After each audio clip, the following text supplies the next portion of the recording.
सकाळची वेळ, घरातली धावपळ.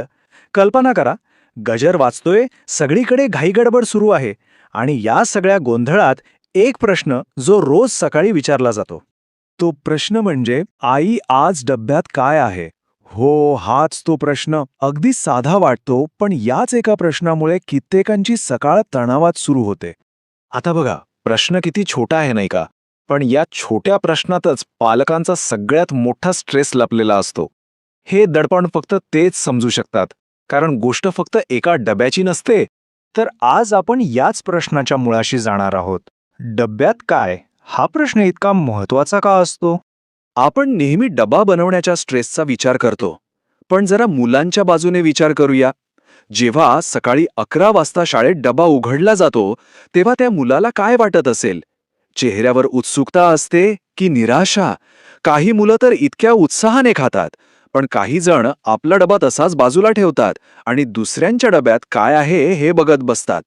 आणि ही गोष्ट फक्त चवीची नाहीये. नाही, या डब्याचं महत्त्व खूप मोठं आहे. तो फक्त पोट भरण्यासाठी नाहीये. चला बघूया हा डबा मुलांच्या दिवसाचा पाया कसा रचतो. तो छोटासा डबा मुलाची ऊर्जा, त्याचा मूड आणि त्याची एकाग्रता ठरवतो. म्हणजे विचार करा, मुलाचं अभ्यासात लक्ष लागणार की नाही हे त्या डब्यावर अवलंबून असू शकतं. तो फक्त पोट भरत नाही, तो मुलाच्या संपूर्ण दिवसाला एक आकार देतो. अनेकदा घाईगडबडीत आपण काय करतो? पटकन मिळणारे पॅकेटमधले पदार्थ देतो. पण याने काय होतं? रक्तातील साखरेची पातळी एकदम वाढते आणि तितक्याच वेगाने खाली येते. याचा परिणाम, मुलं अचानक थकतात, चिडचिड करतात. या उलट जर डब्यात संतुलित जेवण असेल तर त्यांना दिवसभर टिकणारी ऊर्जा मिळते आणि त्यांचा मूडही स्थिर राहतो.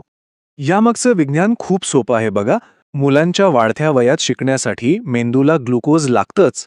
शरीराच्या वाढीसाठी प्रोटीन हवं. आयर्न कमी झालं तर थकवा येतो आणि विटामिन्स रोगप्रतिकारशक्ती वाढवतात.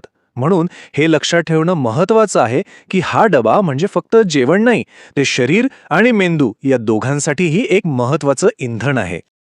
आता मुद्दा असा आहे की हे सगळं ऐकायला खूप छान वाटतंय, बरोबर? पण प्रत्यक्षात हे करायचं कसं?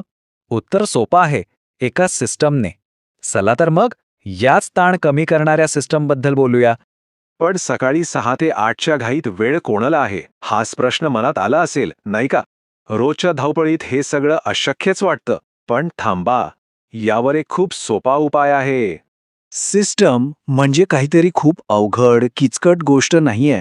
सिस्टम म्हणजे साधा सोपं नियोजन. एक अशी छोटीशी आठवड्याची योजना जी सकाळचा ताण अक्षरशः अर्ध्यावर आणू शकते.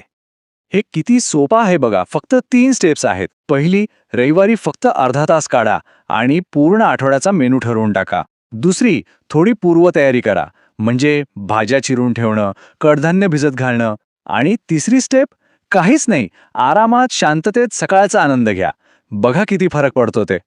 बरं, म्हणजे प्लॅनिंग तर झालं, पण आता प्रश्न उरतो की डब्यात नक्की द्यायचं तरी काय? चला, आता काही सोपे आणि पौष्टिक पदार्थ कोणते आहेत ते पाहूया. उदाहरणार्थ, व्हेज पराठा. हा एक खूप चांगला ऑप्शन आहे. विचार करा, पराठ्यामधून कार्बोहायड्रेट्स म्हणजे ऊर्जा मिळाली, त्यातल्या भाज्यांमधून विटॅमिन्स मिळाले आणि सोबत थोडं दही दिलं की प्रोटीनही मिळालं. झालं की नाही एकाच डिशमध्ये एक परिपूर्ण जेवण तयार. फक्त पराठाच नाही, इडली, ओट्सचा उपमा, पनीर पराठा हेही खूप छान पर्याय आहेत. मुलं फळं खायला बघत नसतील तर ती थोडी वेगळ्या आकर्षक पद्धतीने कापून द्या. आणि हो, एक छोटीशी गोष्ट, रोज फक्त 2 बदाम आणि 2 अक्रोड जरी डब्यात ठेवले तरी मेंदूच्या आरोग्यासाठी ते खूप फायदेशीर ठरतं. ठीक आहे, आता जरा प्रॅक्टिकल गोष्टींबद्दल बोलूया, कारण पुस्तकात वाचणं आणि प्रत्यक्षात करणं यात खूप फरक असतो. पहिलं म्हणजे, मुलं एखादा नवीन पदार्थ खात नसेल तर जबरदस्ती नको. थोडं थोडं करून द्या, हळूहळू सवय लागते. दुसरं, जंक फूड एकदम बंद करू नका. त्यापेक्षा आठवड्यातून एक ट्रीट डे ठरवा. यामुळे ते लपून छपून खाणार नाहीत. आणि तिसरं, हवामानानुसार जेवणात बदल करा. जसं की उन्हाळ्यात जास्त पाणीदार पदार्थ द्या. आणि सगळ्यात महत्त्वाची गोष्ट, परफेक्ट होण्याचा प्रयत्न करू नका. कधीतरी घाईत साधाच डबा जाईल, काही हरकत नाही. साधारणपणे 70% वेळा जरी आपण आरोग्यदायी जेवण दिलं ना, तरी ते खूप आहे. इथे परिपूर्णतेपेक्षा सातत्य जास्त महत्वाचं आहे. हे लक्षात घ्या की डब्याच्या माध्यमातून आपण मुलांवर नियंत्रण नाही ठेवत, तर त्यांना एक योग्य दिशा दाखवत आहोत. त्यांना हे शिकवणं खूप गरजेचं आहे की अन्न म्हणजे बक्षीस किंवा शिक्षा नाही, तर ती शरीराची ऊर्जा आहे. याच विचारातून त्यांचं खाण्यासोबत एक निरोगी आयुष्यभराचं नातं तयार होतं. आता आपण या सगळ्या चर्चेच्या शेवटच्या आणि माझ्या मते सगळ्यात महत्वाच्या भागाकडे येऊया. कारण डबा म्हणजे फक्त पोषण नाहीये, ती एक भावनिक भेट आहे. कधीतरी विचार करून बघा, डब्यासोबत एक छोटीशी हाताने लिहिलेली चिठ्ठी ठेवली तर फक्त एवढंच, हॅव अ नाईस डे किंवा मला तुझा अभिमान आहे. एवढंसं वाक्य मुलाचा दिवस बदलून टाकू शकतं, त्याचा आत्मविश्वास वाढवू शकतं. कारण जेव्हा मूल शाळेत असतं तेव्हा तो प्रेमाने बनवलेला डबा त्याला फक्त जेवण देत नाही, तर घराची आठवण करून देतो, एक सुरक्षितेची भावना देतो. आणि एक गोष्ट नक्की लक्षात ठेवा, मुलं मोठी झाल्यावर त्यांना शाळेतले सगळे धडे आठवतीलच असं नाही, पण आईच्या हातच्या डब्याचा तो सुगंध आणि त्यातून मिळालेली ताकद ते आयुष्यभर विसरणार नाहीत.